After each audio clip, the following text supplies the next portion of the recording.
जगह जी लगाने की दुनिया नहीं। रब्बना व तक़ब्बल दुआ रब्बना फ़ली वले वालिदैया वलिल मुमिनीना यौम यक़ूमुल हिसाब। नहीं है जगह जी लगाने की दुनिया नहीं है। अस्सलाम वालेकुम बा। ये हिकिड़ो मिंट बाबा।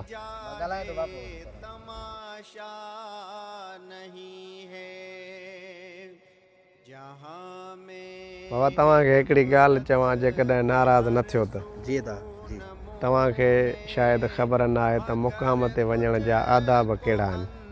जी असांखे घुरिजे त मुक़ाम ते अचूं त इबरत हासिलु करणु घुरिजे, तौबा ताइब थियूं, छो जो अॼु सुभाणे असांखे बि इन ई घर में हलणो आहे।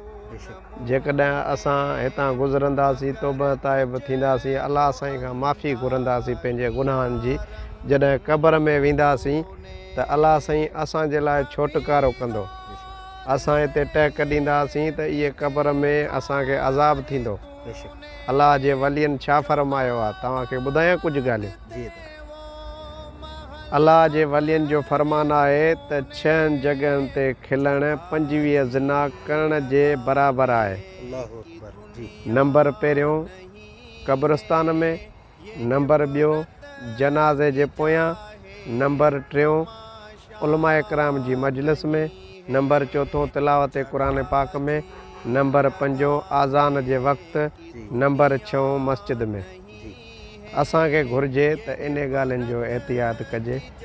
ईअं न थिए जो असांजे थोरी ॻाल्हियुनि जे करे असांजा अमल चट थी वञनि।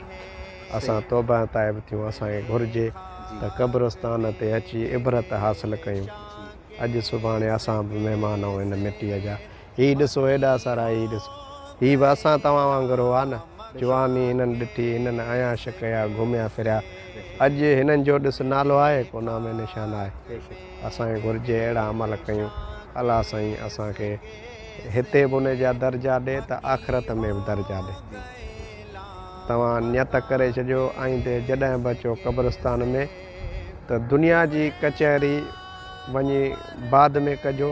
जॾहिं बि अचो 4 कुल शरीफ़ पढ़ी तव्हां हिननि खे बख़्शींदव त इनशा अलाह ताला तव्हांखे बि सवाबु ॾींदो ऐं जेके ही क़ब्रस्तान में मुदफ़िन आहिनि इन्हनि खे बि ॾींदो। असां ही दुनिया जॾहिं छॾे वेंदासीं त उनजो सवाबु असांखे मिलंदो। ठीकु आहे बाबा, सम्झी विया न?